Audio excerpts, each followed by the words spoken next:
And I was gonna take the high road and just say thank you and leave.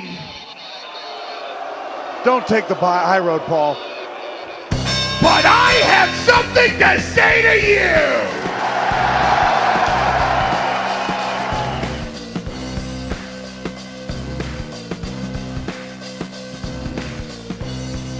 I've waited a long time to say this! I almost forgot about you! Or I'll do things differently. I make my own rules because it's much easier that way. You made a mistake by turning your back on me because I don't play no game. One more time for old time's sake! Right there so the whole world can see us! And would you look at that? We are indeed back for another edition, the 5th edition of Oh No Wrestling. Woo! How's it going, Duncan? Oh man, it is going fantastic. I'm pretty excited because every week now we're doing this and it's something else for me to look forward to. Not only do I have my Monday Night Raws, my Tuesday SmackDown Lives, I've got my Wednesdays. Maybe not always Wednesdays. Maybe we'll change that. But I think for now, Wednesdays, I got my ON dubs. ON dubs. Faux show. For sure. Faux life.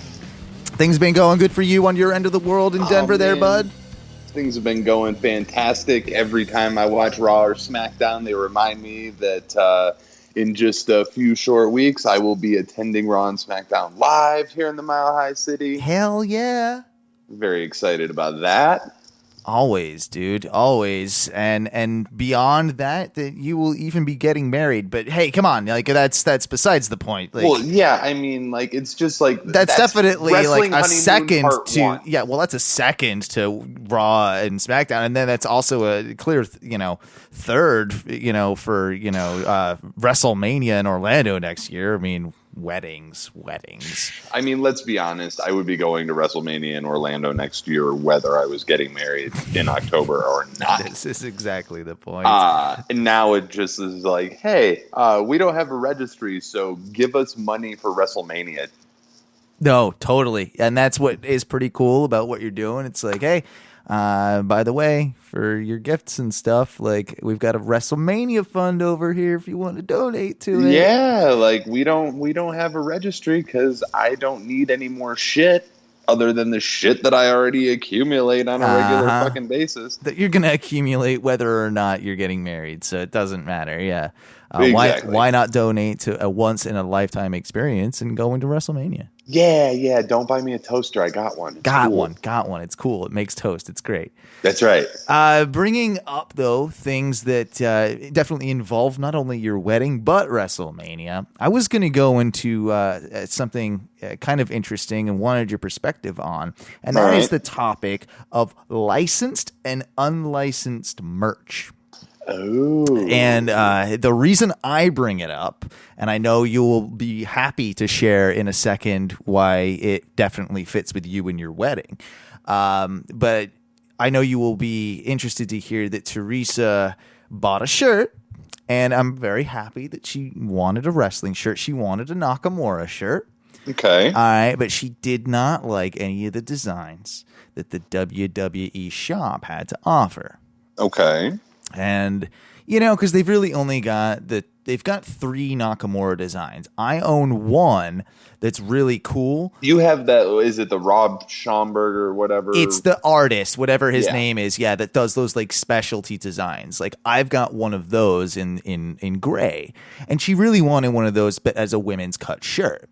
Well, right. They don't offer that as a women's cut shirt. All they offer are like your King of Strong style in the red, and like the other really kind of plain one. She's like, nah, they're fine, but I don't want that. It's not. Yeah, Kelsey runs into the same thing. So she went on Amazon, and she was looking through some really cool designs, and the one that she picked is a really, really cool design.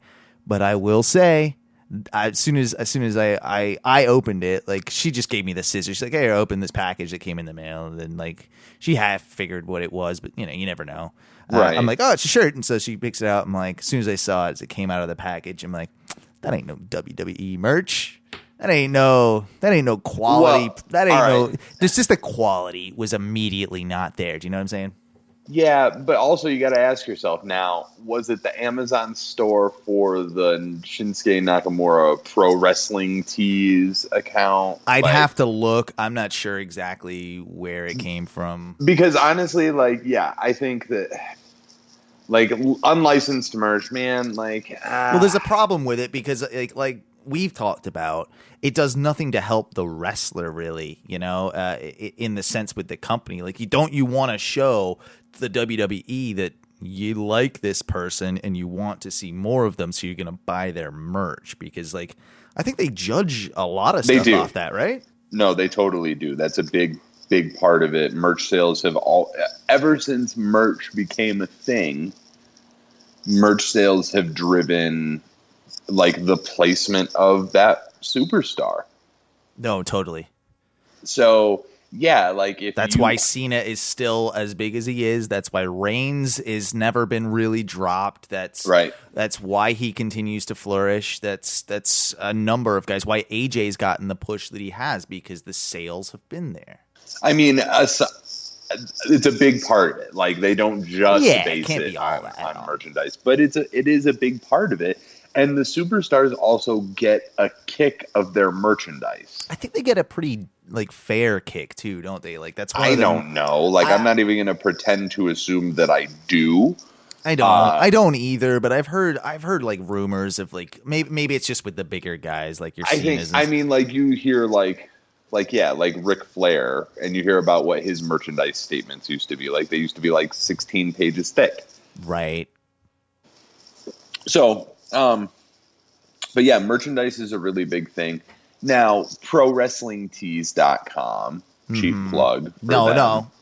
Isn't Cabana associated with those guys? I think he started it. Yeah. Like, after listening back to some of the archives on his show, like, I think he is actually, like, I think he went to the 1 Hour Tees guys and started this thing to get the wrestlers a fair percentage of their merchandise sales, right? Across and to get the them done at a fair price, so that they could actually make a little bit of money off doing it, all that stuff. So in a way, Pro Wrestling Tees is kind of an exception to the rule, you'd say, and it's. I would say, yeah, well, yeah, because there's, for instance, Adam Copeland, the former Edge, has a store on Pro Wrestling Tees. Mick Foley has a store on Pro Wrestling Tees. Stone Cold has a store on Pro Wrestling Tees. So they can all make their cut outside of the WWE. Yeah, I mean, and they're all designs that are not WWE designs. Some of them are, obscene, quote unquote, or they've got. They're not stuff that a PG company can get away with putting Correct. I mean, and I'm like, hey, you want a real Bullet Club shirt? You gotta go to Pro Wrestling Tees. Gotcha. I mean, and I know that, but it's good to put that out there. Not that they're even sponsoring us, but we would welcome them if they did. No, I mean, look, I will manifest that Pro Wrestling Tees will kick us a little bit of love at some point in the future, just because, like, I'm gonna will that into existence. Exactly. But, like, hey, I think that. I didn't know about Pro Wrestling Tees until I randomly stumbled on it, and when that happens, you're like, oh, dude, in the same way as Barbershop Window, that's a great bunch of fucking wrestling shirts, too, that aren't superstar based, but it's like just more general wrestling shirts. Right. Which in those cases, you're not exactly supporting anyone in particular, but I do suppose. You're supporting the wrestling industry as a whole. I don't know. It's not that really matters. I mean, at the end of the day, we're fans and we want a cool shirt to wear. And that's what I'm saying, even in the sense with the WWE shop. Like, the quality is usually pretty damn good. Dude, I'm wearing a WWE shop shirt right now. Have we talked about the Cena shirts though on this podcast yet? That I'm wearing a Cena shirt right now? What's up? Okay. I've got the PBR Cena shirt. Everybody knows the PBR Cena shirt. And I've got the neon green, like the old, like dude. It's you've got like all of them. Shut up. You've got so believe it or not, I have 2 Cena shirts. I am actually in the market for more. But every Cena shirt that I wear, it's like I feel like I'm wearing the graphic. Like the graphic is wearing me rather. Well, like, you're also little. I'm little, but like the whole like one shirt that like I said, I got the PBR shirt. The whole graphic on the front of that is my torso. My torso, and it's a little bit uncomfortable. Whereas like my KO shirt's fine, my 0-3-16. Well, that's a knockoff, but that shirt's fine. Yeah, but that's the best shirt ever. Well, it is the best shirt, and then my Nakamura shirt is actually like that one's really good, but. Anything with the WWE logo on it, for the most part, is gonna at least last. Oh, my Daniel Bryan shirt, that one's fine, but they last a good while. Like they're, I think they're decent quality. Not to not to hype the WWE's merch too much, but because they don't need that. They don't. No, they really don't need it. Just like they don't need what you just bought, motherfucker. They needed my money. Oh! Now it's changed. Now it's a different story. It's like no. They don't need money for that, but they needed money. They needed. So can you at least tell people or hint at what's going on here? I mean, you can say what you bought. Oh, I can definitely say what I bought. I can say, look, that it can be that is involved. It is involved with my nuptials. There we go. Some capacity. And what exactly did you just buy, Duncan? Well, I may have a replica WWE World Heavyweight Championship title, and not a cheap replica. No, either. No, I bought the goddamn belt. It comes in a bag. It comes like a velour bag. A velour bag. He sent me an unboxing video, which made me hard. But it wasn't as good as the video of just the bag on my shoulder. Oh, yes, because that indeed, my friend, was glorious. Yes. Look, and for those of you out there listening to this show right now, if you stop whatever you're doing, if you do not know about #GloriousBomb, and go to YouTube and type in #GloriousBomb. And please, you will have yourself a very, very good time. We need to do one as we're gonna definitely start doing some glorious bombs. I'm gonna start glorious bombing my wife.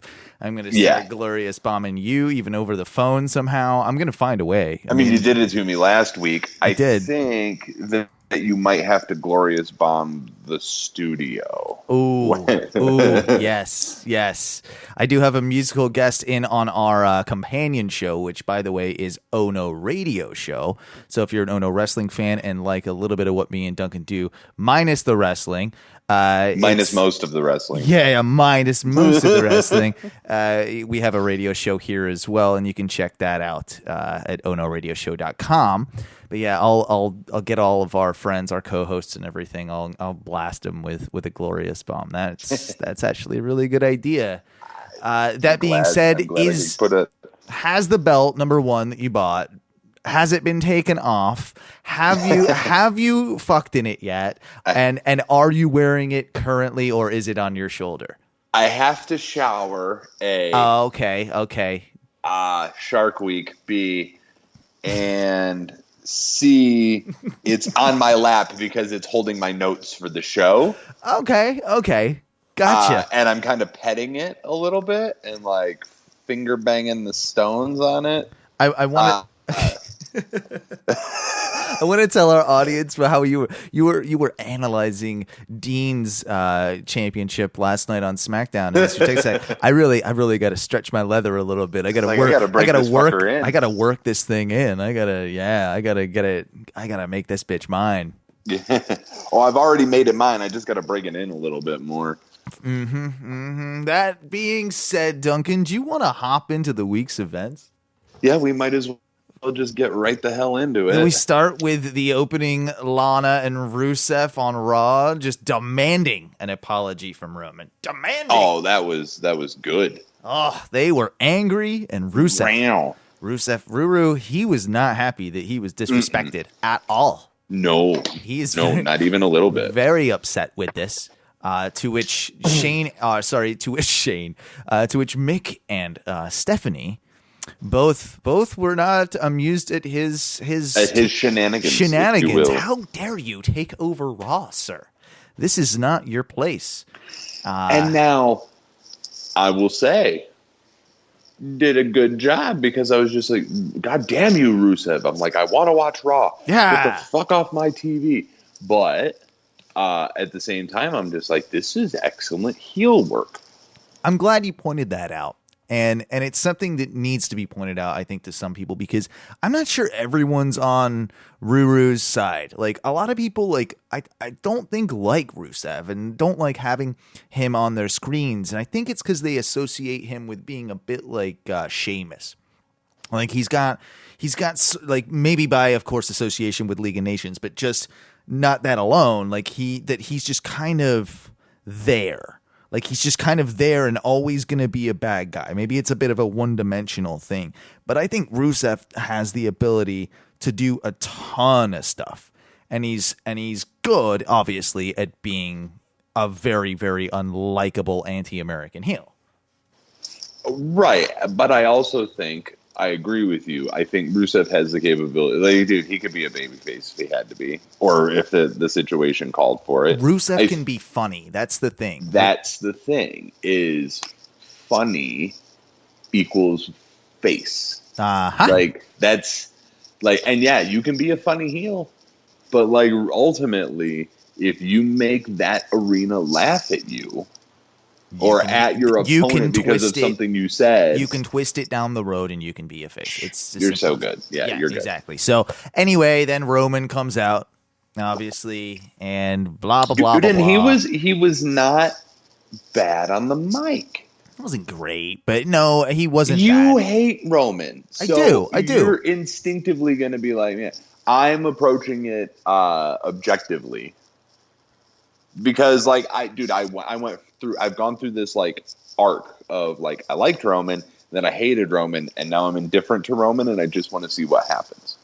I'm okay with them doing, I'm okay with them doing whatever they want to do with Roman. I just really don't want to see him get the strap from Rusev this easy at SummerSlam, and I think it's going to happen. Like, I think he should get it at some point, but I don't want it to happen on Sunday. I think that there should be some sort of fuckery. Exactly. And he gets it next time. Yes. And that would be okay with me. That would be okay with me. Right. Because I think you do a lot of disservice to Rusev in this situation by having Roman clean win on this. Yeah, I think have Rusev cheat. Yeah, have Rusev cheat to win. Or have him cheat and get caught and it's a disqualification, and then there's another match at the next pay-per-view. You know what's going to happen. Lana's going to get involved. I know. You know that's going to happen. I know. And you hate it, but it's true. I do. But it's true. I know. Mm-hmm. I don't want to talk about it. So then I guess they set the match at that point, or I guess that probably came later, but no, they set a match for that night. That night, it was just like, oh, you want to defend the honor of your wife. I respect that, so we will have just a match tonight for no reason but the honor of Lana. Mm-hmm. The Lana. Thank you for that. Then we get Sheamus, Sami Zayn. Decent short match. Cesaro saved the day, really. You know. Yeah. Zayn's kick, man. What the haluva kick? The haluva kick. It's so much better than the brogue kick. Is it brogue or brogue? Brogue kick. Brogue kick. Brogue. It's like the bra kick, man. It's the bra kick, BRAH kick. How does Zack Ryder not have that yet? The bro kick? No, He's got to get the bra kick. Him or Mojo needs the BRAH bra kick. Yeah, but Ryder has the broski boot. Yeah, I don't like that as much. Don't like it. Well, I mean, I'm put that in your memo to Vince and the rest of creative. Okay, got it. But no, dude, okay. Cesaro's awesome. Right, that was great. But like, dude, by far that was overshadowed by the majority of the in-ring action has been overshadowed by some backstage whatever chicanery. The fuck you want to call it. Yes, that's a good word for it. But dude, the interview with Jericho and Owens, like anytime those two can just like have a few minutes to say whatever the fuck they want to Tom Phillips and oh man, you mean to Ted, to Tom, to James Phillips, to Jonathan, to Brandon, Isaac. To any name you could think of, like every time they addressed him, it was as a different name, and it was comedic genius. I love the two of them together. I think if I would actually like to see this I don't want to see this over too quickly. Like I feel like they can do so much good together that they just stick together now for like seriously like 6 months. Why not? Like, I hope so. Why not do it? And that would be good for Enzo and Cass as well if they kind of like prolong this, build some real heat to this rivalry. Don't just have it be like a couple months or like 2 months and done. And then you've got a nice place for them to just chill for a while before it all falls apart, and then you can really break KO as a breakout top level contender when the time is right too. Exactly, because those two will put on a fantastic match. And speaking of fantastic match, well, all right. Speaking of one half having a fantastic match, dude, how do you feel about this best of 7 series? Starting at SummerSlam. I don't see that we need this many matches between Cesaro and Sheamus. I don't think that that's necessary at all. I don't think it is either, but I get it. They're trying to do some long-term storytelling investments. It's long-term for the wrong reasons, though. And I'll tell you this. It would be fine if they were developing some sort of storyline with it. But to me, it just seems like, oh, we've got these two guys, and both of them can go. But we really just we have nothing for Cesaro. We want to see him stick around. But we got nothing really for Sheamus. And so let's just put them together and have them do a best of 7 series. Like, dude, like, couldn't you have? I mean, I guess a best of 3 is predictable. A best of 5 would have been fine. A best of 5 would have been fine. 2 fewer matches, and you know what? Maybe it'll only go 5 matches. I don't think it will. Why would they have said best of 7? Because I don't think it will either, but I was trying to be optimistic, asshole. I guess so, but okay, the only way that happens, like logically for me to be happy, is that Sheamus actually put someone over long term. Like, is the guy that like put Cesaro on. Not that Cesaro does need a guy to sort of storyline elevate him to that level, I guess. Not that he needs it in the ring. I mean, he doesn't, but they will be decent matches. All of them will be. Maybe it'll push Sheamus to do something cool. I don't know. I mean, we can only hope. Dude, Sheamus had, like, I don't know, man. Like, I've watched Sheamus a couple more years than you have, and I just don't.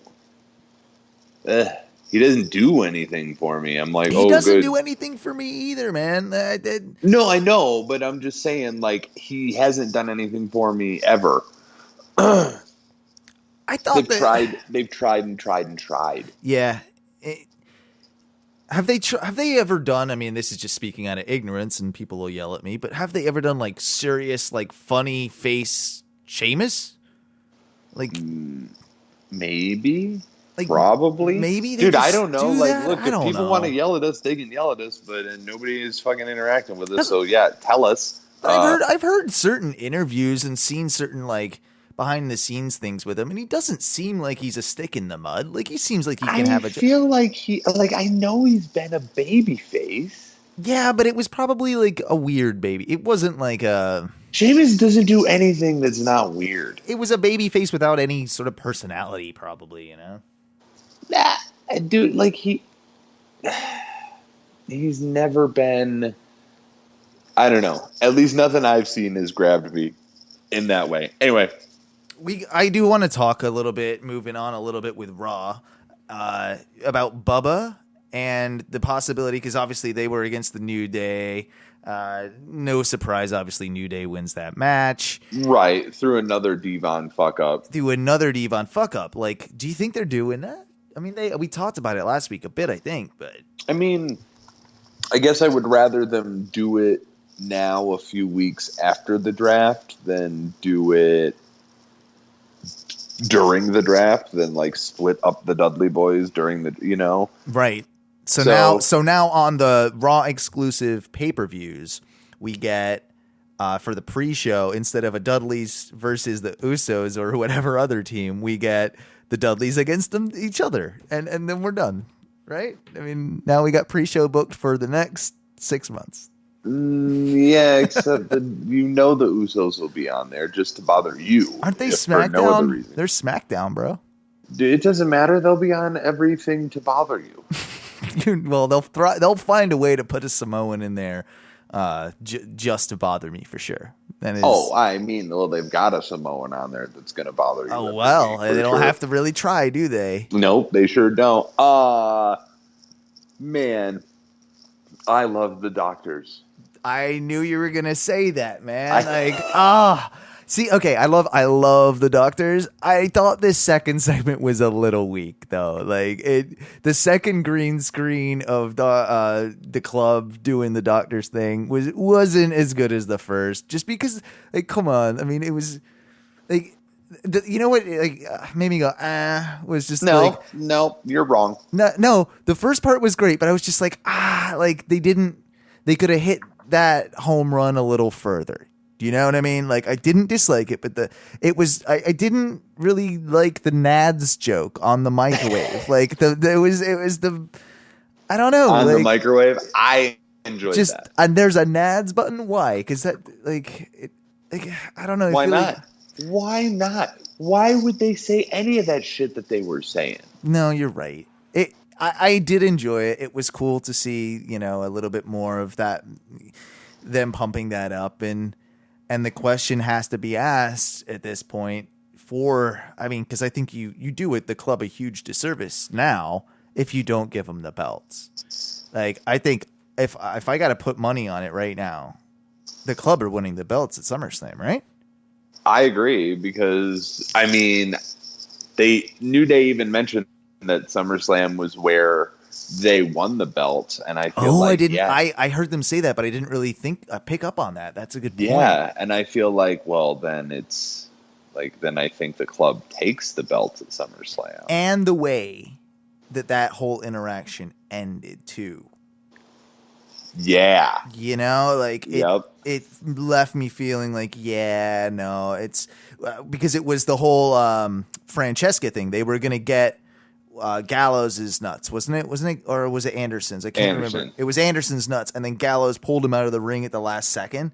Right. Like, because Kofi had his legs up, and they were going to use the trombone. Francesca was going to get in them nuts. I think they made New Day look like the dominant team on Raw, so that when they dropped the belts to the club on SummerSlam on Sunday, they looked strong. And it'll be kind of cool to see them actually go. Like, on a pay-per-view, just the two teams do some cool shit. Now, I guess we're assuming at this point that Big E is not in the picture? They've said that he is injured, quote-unquote injured indefinitely. Now, I would not be shocked in the least if he shows up for the match. Right. Now, that being said, again, kind of like the Roman fucking Rusev thing, if you really want to do it, Big E comes out, but there's a disqualification victory on some side, and you have to have another match. Right. So have the New Day keep them at SummerSlam. but then you know what I mean? Like, you need to have them drop it. They need to drop it, and when they drop it to the club. Right. Yeah. There's no other team. There is no other team on the roster that should beat the New Day for the belts. But the club. Yeah, that's well put. And the club kind of, I think, need it at this point. They need something to give them like that bit of momentum and that superiority and that dominance and have kind of, I don't know, back them words up, yo. Cash them checks. Absolutely. Like, you got to have some sort of payoff at some point. You do. Like, the heels have to win at some point. Otherwise, it's boring as shit. Thank you. Which brings me to Nia Jax versus the blue-haired person. The blue-haired girl that I'm like, did I bang her? Yeah. Like, she just looks like a girl that I would have banged at some point. Like, Which, that happened. Then Brock Lesnar came out and was all Brocky and, like, with my Heyman. note was the FCC is mad at the WWE. Like, yeah, they censored it, but... He doesn't give a shit about Heath's kids, I'll tell you that.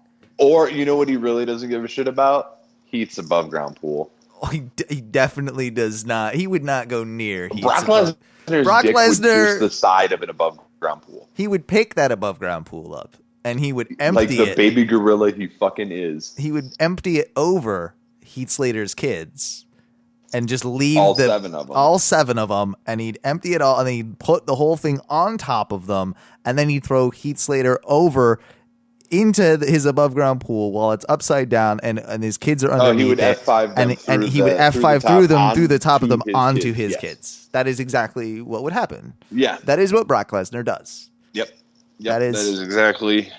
But that segment killed me. I thought the whole way that he, like, he's just like, I know I'm going to die right now. Like, I need this job so bad. I love Heath. Heath's so good. So we'll talk about Heath more. Cass and KO. Oh, yeah. Obviously, it's a good match. It's you know what's interesting is I prefer seeing KO with bigger dudes than him. Yeah. I don't always like seeing him be like just beat the shit out of a little guy. Yeah. Like, I like to see him move like a more agile guy. Like, I like that aspect of Kevin Owens just because it's so unexpected. And when he has that, like, I don't know, when he can pull off some of those bigger moves on a bigger guy, it shows like, yeah, this guy's gonna be fine. And his in-ring psychology, like, to use a stupid term, I don't think that's a stupid term at all. Is just so on point. Like, we were talking when we were watching this match about the old Bobby Heenan trick and how, like, and I'm not saying that Kevin Owens pulled this, but it's something that he could easily pull off. And it's the old, like, about to get hit by a move, but I'm too smart. I just ducked under the ring, or I just hold on to the ropes and I slid out the ring. Yeah, or something like that. Something like you used that. to see Bobby Heenan just tapping the side of his head. You like, tapping the side of his time. I'm too smart for you. Tapping the side of his head with his index finger. Just yes, I'm too smart. Kevin Owens needs to be doing that shit, man. Like, that's and everything he's like, I shouldn't say he should be doing that. He knows where his character's going. He's got it way more on point than I could ever get it. But just so good. That's what it reminds me of. He reminds me of old school wrestling with all the new tricks in a big bearded ball. And that's the exact, like, and that's why Kevin Owens, like, dude, he is exactly that. Like, he dudes that old school pro wrestling kind of like he knows how to tell the story in the ring. Like, dude, he does rest holds. Nobody does rest holds. Nobody does the chin lock. And he's like, and he's dude, yelling he's and having a conversation with the audience and and his victim the whole time. The whole time. It is fantastic. Like, I cannot, like, dude, he will have a run with the big strap, and I can't wait for it. That will be fun. That will be real fun. I do like how they are continuing on these Like, they're not just having like, oh, okay, we had this match, so now you've had Roman and Ruru. That's all you're going to see for the rest of the show, even though they're in the same arena together. Like, you saw them fighting, out of nowhere, backstage, fucking up, and it wasn't the craft services table. Like, dude, that was the stagehands table. Like, was the fucking water and the fucking fruit and the chips and like all that shit was the stuff because it was right by the security door. Like, it's like, hey guys, we actually needed all that. Like, fucking we've got assholes. a 13, 14-hour shift right now, and it's right, dicks, and we still got to load this shit out. So fuck you. They what was it? Who put who? Ruru put Reigns through it. I think that was, or no, it was the other way around. It was Reigns put Ruru through just fuckery. Whatever. I do think it's interesting to note this, that at that point, that was the point in the time frame. Because I pull up a recap of this show. I'm not going to lie to you. You know, I pull up a recap of Raw and I kind of look at it to remind me for when we do Oh No Wrestling here. Right. But it was interesting to note that it was mentioned in that recap that at that point, when they had Ruru and Reigns on, that's exactly when the CM Punk documentary started on Fox Sports 1. It's interesting to note, right? Right. I mean, dude, I am. We know how I feel about CM Punk. And you're not a big fan. No, not even a little bit. And I feel kind of the same way. There's things that I can appreciate about him, but at the same time, and I'm there with you on that. But at the same time, I really think he's, at the end of the day, I think he's just got too many like psychological problems to ever be a legitimately good dude, and I think he's kind of a narcissistic prick. Yeah, I'd agree with that. I mean, I think he'd even agree with that. Oh no, he would definitely agree with that. I mean, he's a jerk. Like, it's kind of his MO, and I get it, you know, like, but I look at him and it's just like, you're just kind of redneck trash, you know, like, to me. He's not even redneck trash, though. I don't know what it is. Like, dude, he's got a big chip on his shoulder. Yeah, and he really likes Pepsi. So then in Raw, and we can speed this up a little bit, that's fine. But Titus O'Neil and Darren Young. No. Please refer to them as the primetime players. Oh, sorry. The primetime players. Definitely. Because we were like, oh, man, these guys are going to stick together forever. They put away their differences, even though they've been battling for the last like 3 weeks. And then they're doing an awkward thing with Bob Backlund. I don't know. That entrance was horrible. And dude, like, I don't know. Backlund was great in that, like when Darren Young won the Battle Royal to face Miz for the Intercontinental title. Like, that was great, but fuck. Like, I don't know that didn't work out. We also now had them versus the Shining Stars. Right? At least the Shining Stars won a match. I mean, I think they're just there to be jobbers, kind of, and win a match here and there. Like I don't think they're like Golden Truth. They're like, there's something. I don't think they're ever gonna do anything. Like, I don't have much faith in that. Man, they put so much money into that repackaging. Was it though? It was. I mean, I don't know. I guess it was. Dude, I don't know. Like, they probably, it cost them, like, they probably paid those guys money to sit there and not do anything. Yeah, true. So, whatever.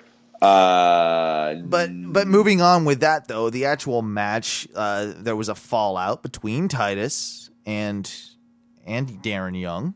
Again, because it didn't even really look like, oh, that was obviously unintentional, dickhead Titus O'Neil. Like, he didn't really mean to do that. Right. And then, like, now Titus is turning on him again, and dude, forced drama.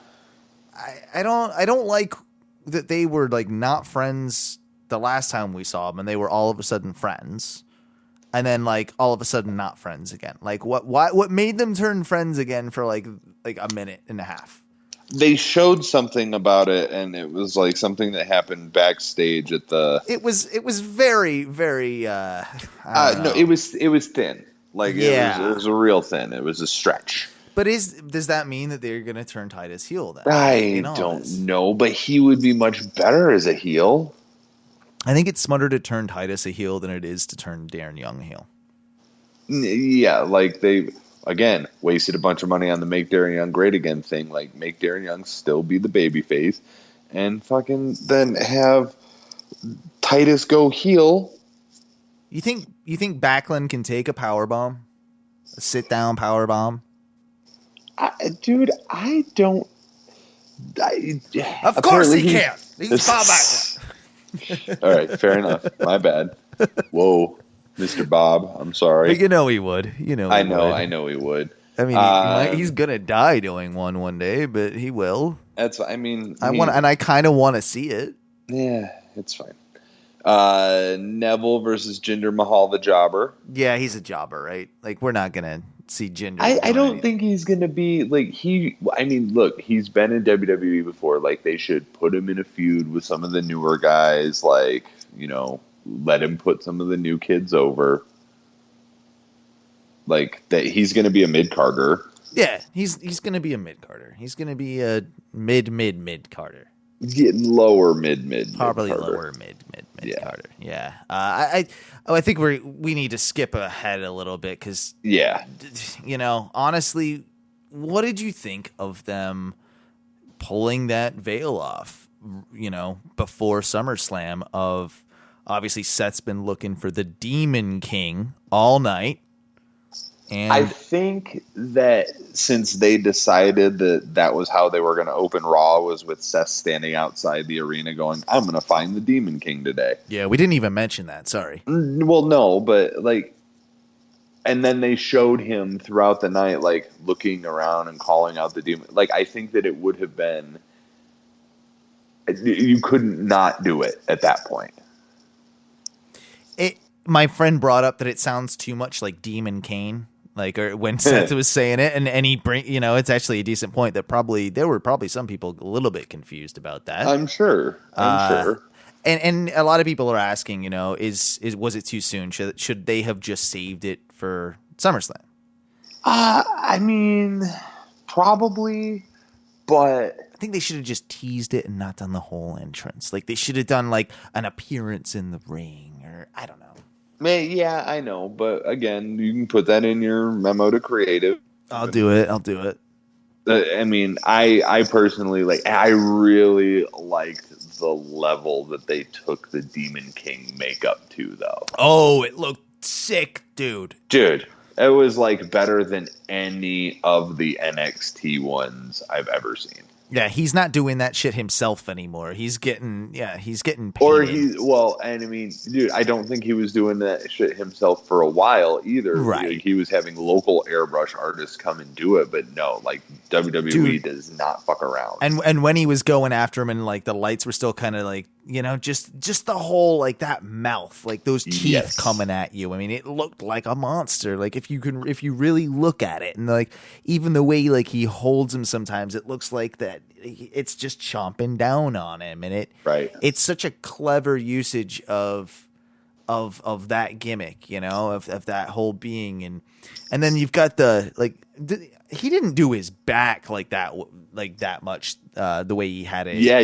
He had the big eye of Valor in there. He never did that all the time. He might. No, it was for pay-per-views or takeovers or whatever. I think I know it's really great that they did it. I feel like they did it probably because there is a portion, and a big portion of the WWE audience, that is just oh shit, Finn Balor's a big deal. We need to learn about him. But they probably haven't. There is a portion of the audience that doesn't know who Finn Balor is because of that's all. Yeah, WWE. because they don't watch NXT. They don't watch NXT. Is not for everybody. So you do have to sort of explain it, and it makes it that much more kind of whoa when it happens at SummerSlam, because I guess it'll be bigger, even more that was, to think about it, that was his Raw intro. So right. So now you're gonna, get to see his. So you're gonna step it up to what is unquestionably the second largest show of the year. I think it is, without a doubt, the second largest show. And yeah, it's cool now that all but briefly they've got to see his entrance once. Now they can kind of be like, wow, this is a big deal. We get it a little bit more and go into SummerSlam knowing, and it's going to be even better. Yeah. So it was kind of cool. I mean, No, I thought it was great. Seth was great too, though. Like that's not, forget about that. And no, Seth is fantastic, which is why I am looking forward to him putting Finn over so that Finn Balor becomes the first Universal Champion. I really hope he does, man. I think it will. I think he does. I does. absolutely think he does. I think that makes sense. Like, you don't hype a character like this just to have him be beaten by somebody. Like, dude, Seth is in the perfect position to always be a whiny heel. Yeah. And he's always going to be a contender for that belt. Yeah.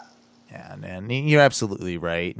He handled the fan coming to the ring pretty well too, which that was good. I hate it, by the way, when this happens. If you're at an event and you think it's acceptable to jump a barricade and run in the ring, you're not allowed. You should never be allowed into a wrestling event ever again. Well, you should never be allowed in any sort of an event of any kind again. You just do not know how to behave. That's a one chance deal, man. You're not part of the fucking show.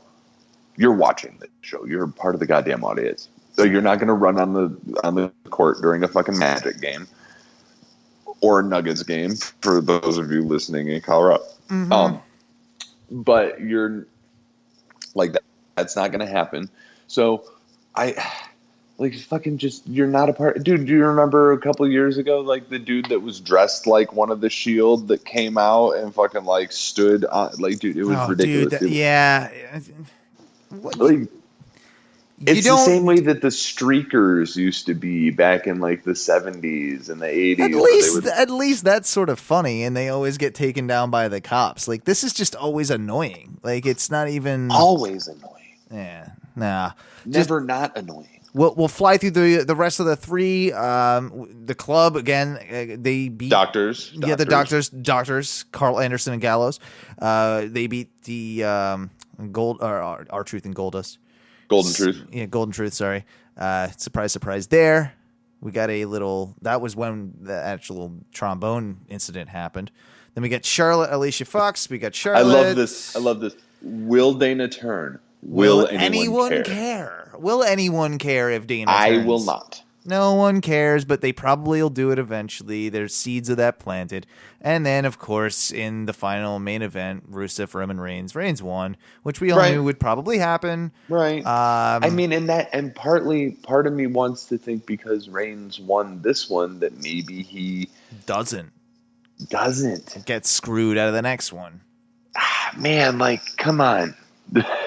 I want to see him, we talked about this before, but I want to see him do a longer series with Reigns Rusev. I think it's a perfect spot for both of them, and they can both benefit from it if it's done correctly. Yeah. Oh, gosh.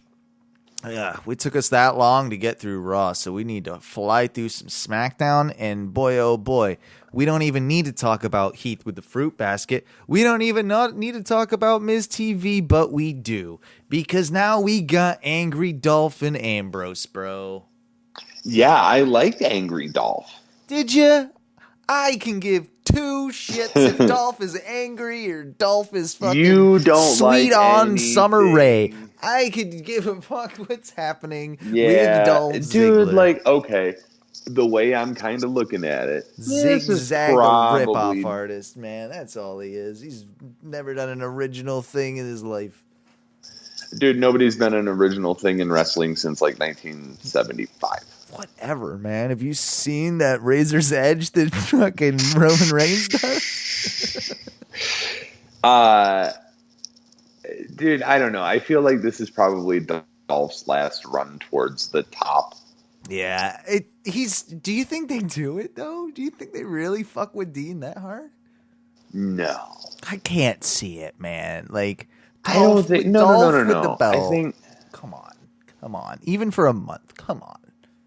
No, like Dean needs to drop that belt to a heel He needs to drop it to Bray or AJ Styles. or AJ Styles. I mean, yes, one of the two. You're absolutely right. I did like, dude, Dolph's super kick was great. That was the cleanest and that was a good old school sneaky super kick. Yeah, He did the sneak good. I'll give Dolph some credit on that. He did that sneak move good. right. And then the commercial Apollo Crews Creed, Miz getting power bombed for being Well, that was an asshole. yeah.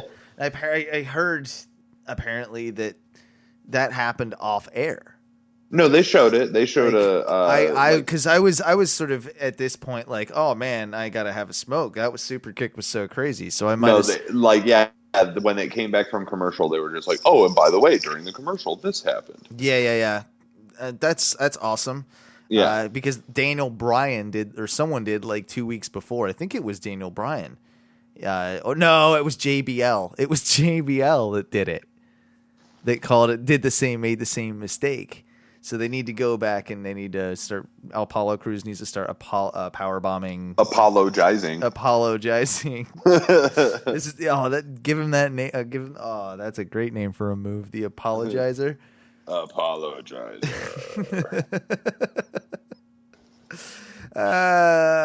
Baron Corbin did something. No, mildly my interesting. friend. I believe you mean to say Baron Corbin. Oh, Baron Corbin. Oh, that French redneck that we all. The French neck. He did actually have a good backstage segment. Yeah, that was actually pretty solid of him just being a dick to fucking Just Kalisto. being a straight up high school bully to Kalisto. Right. I think that's the only thing that he's good for. Because that's what he does. And he was just he got him too. He got him. Oh, dude, fuck yeah. So I know you don't like the I know you hate women, Duncan, and I know you definitely I do. I absolutely do. That's why I'm getting married. No, this was kind of ridiculous. This whole thing going on with Eva Marie, and I don't know. I can see we talked about this a little off air. Just the fact, like, this is a good gimmick that is being wasted on Eva Marie. Correct. It's if this was done right, it could be cool. And someone brought up it's very similar to Fandango. Like when he started, like he had similar things that he was always trying to get out of matches. But, this week she had was it traffic problems or something? Yeah, like she was stuck in traffic. And so Naomi just had her entrance, which, she came out first. And that's interesting, huh? The Hot Topic rave. a lot of butts in that. There was a lot of butt in that entrance.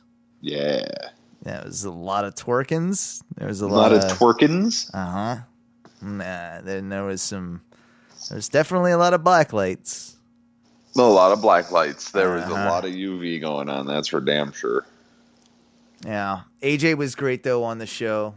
Oh, AJ's great all the time. What's great is apparently like one of the bigger complaints about AJ is that he's not good on the mic, but he has definitely gotten good on the mic. He's been great in the ring. I was a little disappointed on his commentary for the main event of SmackDown. Yeah, but like, dude, you can't all be KO. No, exactly. Like those are that's actually probably the hardest thing I would imagine for them to switch from promo mode from like to promo, dude, to sitting behind the announcer's desk. Ears too. Yeah, that can't be easy.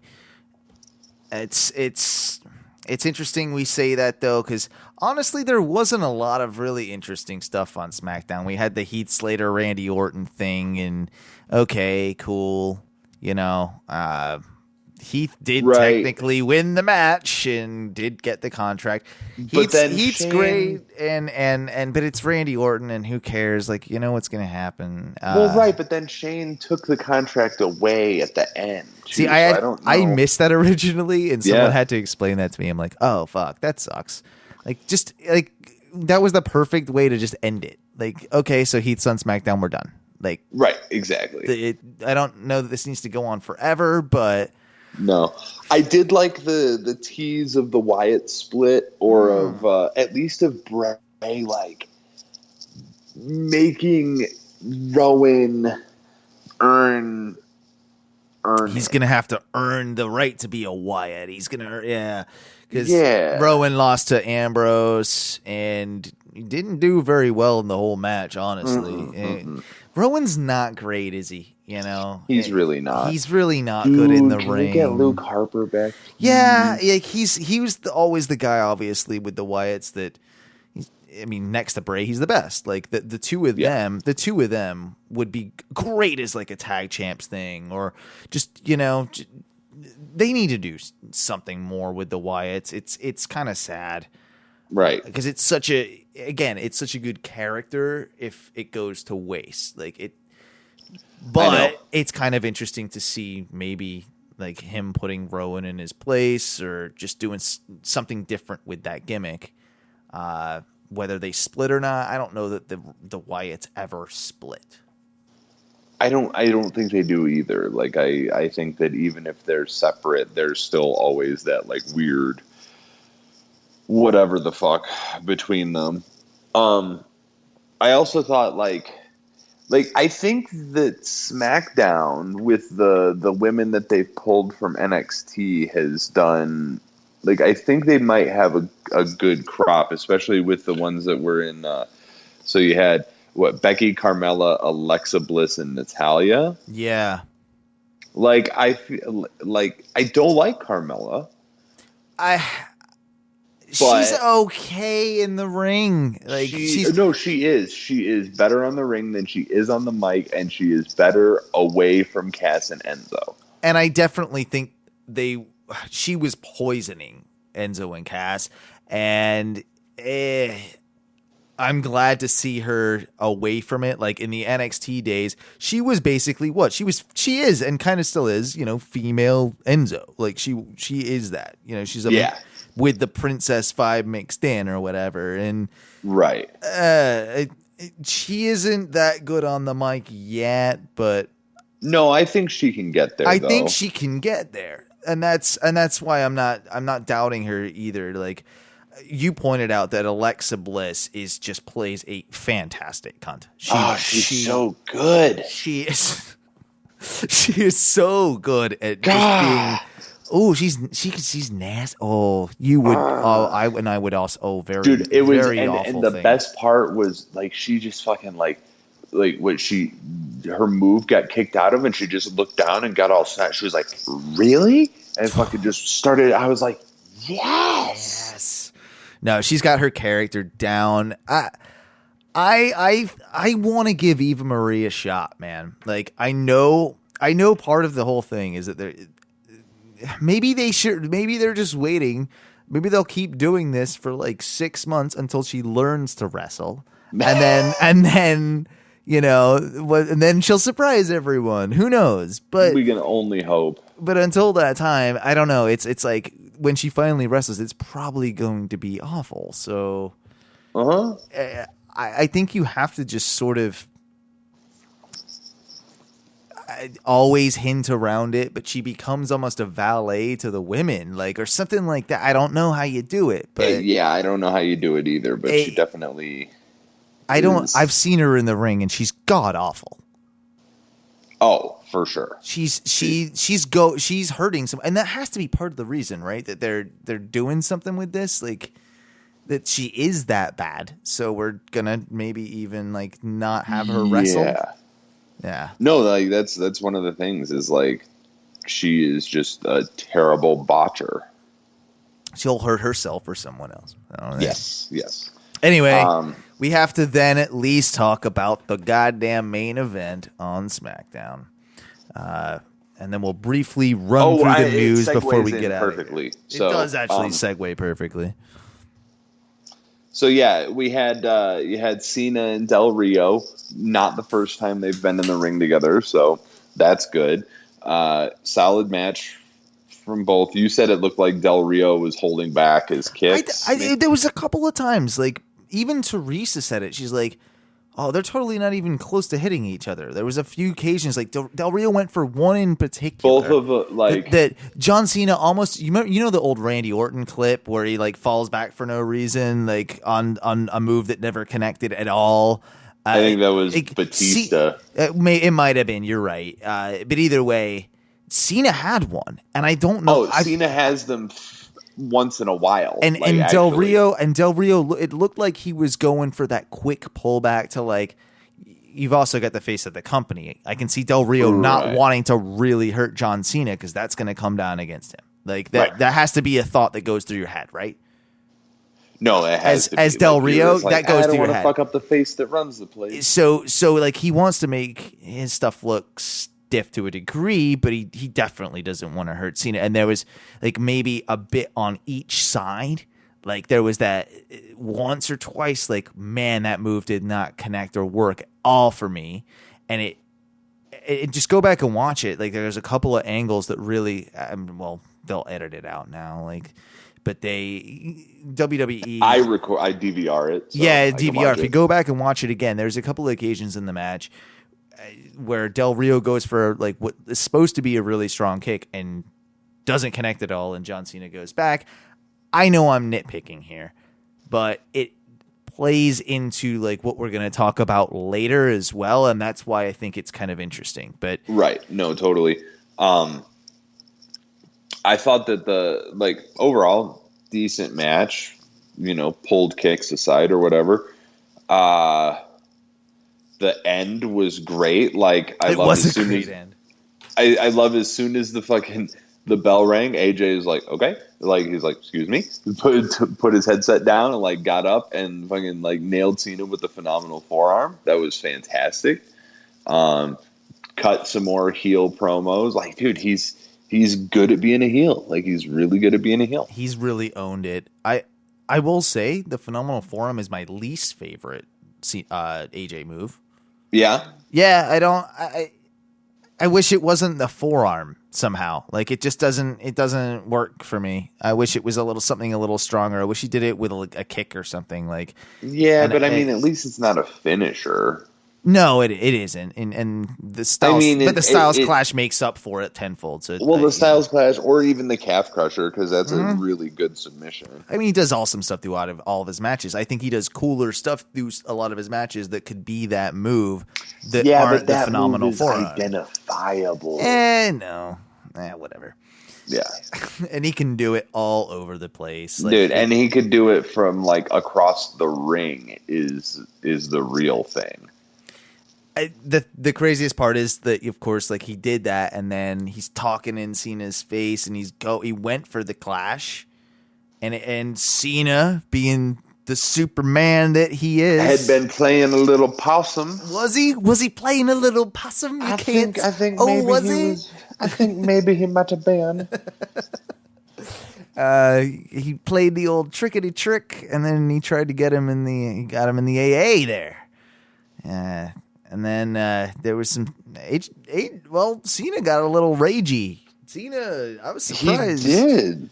That's not very polite and facey, John Cena. No. To do look at you throwing monitors and getting ready to put someone through an announce table. And then slammed him into look at you setting up stairs. You set up a stairway, John Cena. You took the time. Let's do this as Baron Corbin. You took the time to set up the steps. And then what he did is he hit the attitude adjustment. And he threw them all through the table. And crash he went. The Styles is gone. That was a good finish to I was like, damn. You know what impressed me the most about that whole thing? I looked at Teresa as he set up those steps to the ring, and as he picked up with John Cena picked up AJ Styles with such ease, and he was walking up those ringside steps that he had set up next to the announce table before he dumped him with the AA. And I was like, do you know how hard that is just to do? Just to walk up with a man on your shoulders, dude, to walk up a set of 6 stairs, or however many it is. Fucking walk up a set of stairs, like, with a man on your shoulder like that. Like, that's hard. Like, it's real fucking tough. Like, it is not easy shit at all. And it was really cool how we did the AA too, because it was more of just like a dump of his body. Like it was like more disrespectful in a way. It was like, I'm not even gonna do the full move. John Cena is just gonna dump like, you. Dude, he threw him up high and then just let him fucking fall. Hope AJ's okay for the match, bruh. Dude, I don't know, man. Like, he might be. Right. He might be okay. I mean, he's gonna be a little bit beat up by that, but I still think that AJ wins that match. Do you? I do. I really hope you're right. Well, I mean, yeah, you're gonna have Cena beat AJ eventually, but I think you gotta have AJ like. And that it would be cool for that to then put him on like, well, now I'm championship, material. Look at me. I'm AJ Styles. I just beat John Cena. Fuck you, Dolph Ziggler that lost, or whoever this champion is, if it is Dolph Ziggler. Fuck you, Dean Ambrose. I'm coming after your belt. Like, now John Cena, I beat you. You're out of here. No, I'm with you. Like, that's might happen. And then, of course, like, the match with Del Rio was good. Don't get me wrong. It was a good match with, John Cena, Del Rio. And the reason I bring it up is because it's time for a little bit of quick wrestling news. Guys, this broke today. And right kind of before the show, did you know that Alberto Del Rio and his boo page, his bae, they're with, they're another one on the list for 2016. They just got their wellness policy violations. They're first. Both each, of them, so, right? The very first. So 30-day suspension. What's funny is apparently Del Rio has an out clause in his contract that would allow him to leave at the end of September. He's just taking the last month off. I mean, he might be, he might not be, but like, he's not happy. Yeah, they're gonna have to do a lot to keep him around, and at this point, I don't think they're willing to. Like, he's not. I don't think they like. He's kind of a pain in the ass at this point, and they've given him a shot. He's not working out. There's not a lot for him, to be honest. He didn't. Well, no, and that's the thing. Like, he didn't really connect. Like, here's the thing about a lot of these superstars when they leave and then come back. In my opinion, you get that big initial pop of holy shit, that person's back, and then they're back, and you're just like, oh. Great, I don't care. And then what? Yeah, and then what? Like, dude, like Del Rio. That was the reason they left in the first place. He won the U.S. title. He dropped the U.S. title, and then fucking like, that's it. Like, he hasn't done anything since. He's cut some mediocre promos. He's called fucking Sami Zayn a dog a bunch of times in Spanish. Like, he didn't. They underutilized him. No, and for that matter, they've true. underutilized Paige. She's had like one match in the last 6 fucking months.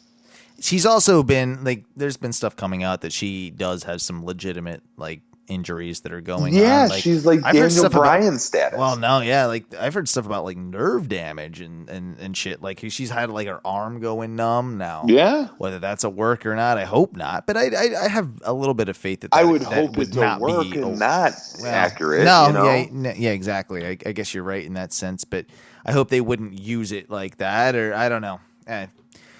It's shitty if that's the case, because I like Paige. At the end of the day, I think she would have been a really good and should have been a big part of this whole women's revolution.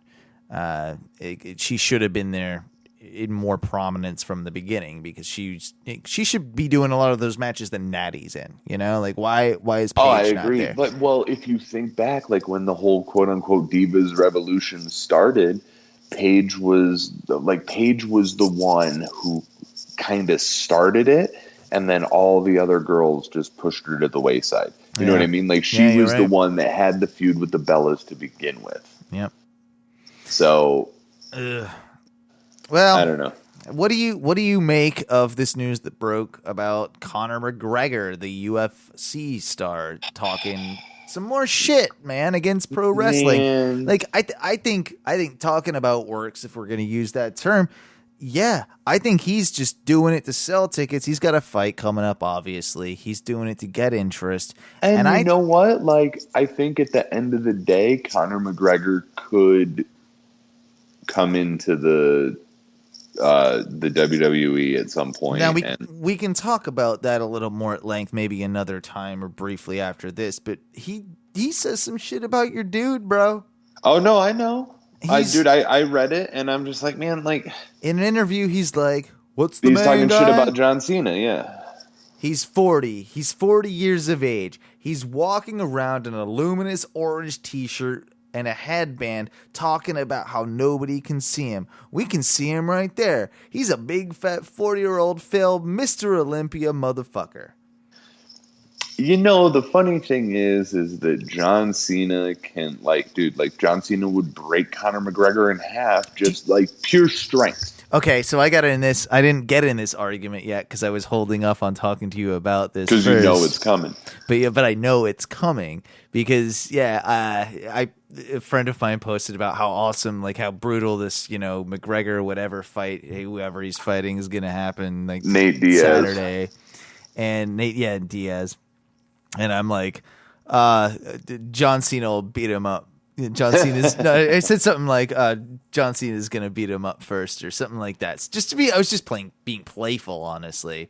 Right. Because of I knew about like the shit he was talking about John Cena, and he was adamant that of course, the first kick or punch, John Cena would never be able to take it, and he'd be out cold. And dude, I don't know. Like it's two completely different worlds. It is. But like I think that dude, Cena. Pure strength. I'm just nothing else but strength. Like Cena wins. Own McGregor. Yeah, and I think there's gotta be a couple of maybe it's not Cena, but there's gotta be professional wrestlers that could kick the shit out of Conor McGregor, right? Like there's gotta be. There's gotta be. Dude, I mean even Conor McGregor's not a big dude. Yeah, even like a Nakamura, maybe not a Nakamura, but like somebody. Nakamura used to be an MMA fighter. Like that's what I'm saying is somebody with more of that background that could, fight with that. Like seriously, like Brock would destroy him. Yeah. I mean, you have to say that. Weight class is ridiculous. You can't compare those two. That's also exactly what I was going to say. And the biggest thing about UFC that I find kind of bullshitterous is it's you go ahead. You're fighting dudes that are in your same weight class. Like that's a little bit of a different scenario than fucking I don't care who you are. If you can pick up the Big Show and fucking drop him with a wrestling move, that takes some fucking strength and agility. And in the past too, McGregor said stuff about how he you grew up on pro wrestling. Of course, he knows what he's doing. He's doing it because it's getting people talking about him. You think he'll ever come to WWE? I think he could. I think I know he's disgruntled with UFC, but I mean, I don't think he'd be a big enough draw to warrant the kind of money that he thinks that he would want to make. Yeah, he wants to make Lesnar money if he comes. Dude, not going to happen. And that ain't going to happen. Now, if he came, I'd be like, whoa, that's pretty big, but I don't think I'd be super behind him.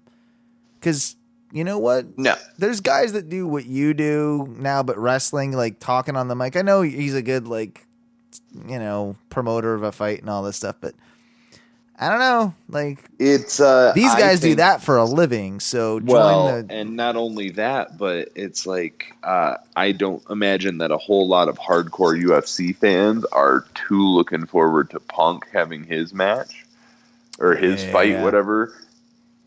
Like, I feel like they're probably like, no, You think fuck they'll boo this guy. Punk? They'll boo Punk.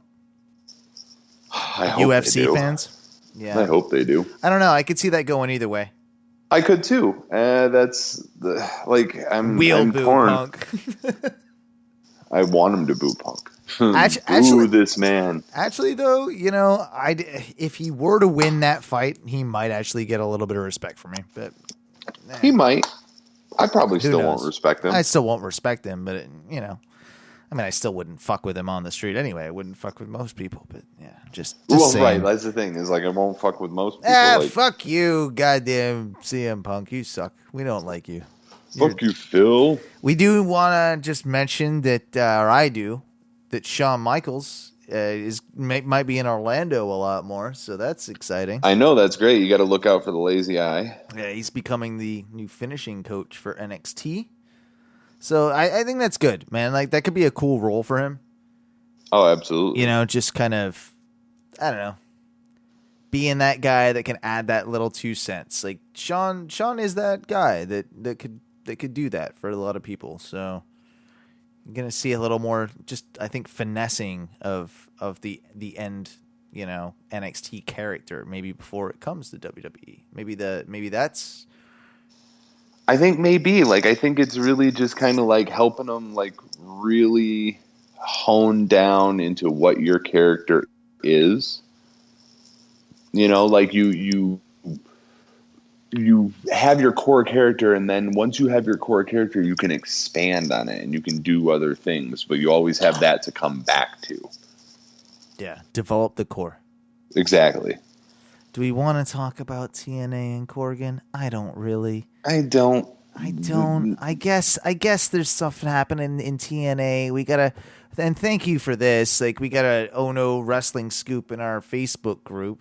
There's a Facebook group out there. I think it's facebook.com/Ono Wrestling, or group/Ono Wrestling. You'll find it if you type it in. But James Storm, big TNA guy, apparently may or may not have wrestled his last match in TNA. We're getting kind of mixed information right now. We had someone in the audience that says it was a work. We have someone that's saying it wasn't. It's kind of interesting because his ex-tag team partner Bobby Roode has just joined NXT. So it could be really, really fun if, Jason Storm, it was beer money, right? Jason Storm and Bobby Roode were a tag team called Beer Money.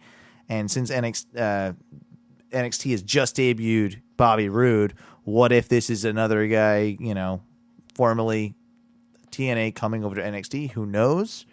I don't know how that, maybe it is, maybe it isn't. Sandow just made his debut over there. Yeah. As what, Aaron Rex? Sure. Give him a name, whatever. He can't be Damian Sandow. No, you're or absolutely Macho right. Mizdow. But he's more or less playing a very real version of the robed version of Damian Sandow. Yeah. Yeah, he's the intellectual savior of the masses. Yeah, exactly. And I saw his opening promo. I actually sat through that much of a TNA clip. The fact of the matter is, I had to deal with the fans for that long, and my God, do they react at first? They don't react at anything good. And then they only react at all the wrong things, when they're told to, and they don't do it right either. And there's just such a weird awkwardness with all of the vibe of TNA for me. I find it hard to watch. I'm not alone, right? Dude, I literally have watched TNA once, and I was in the audience.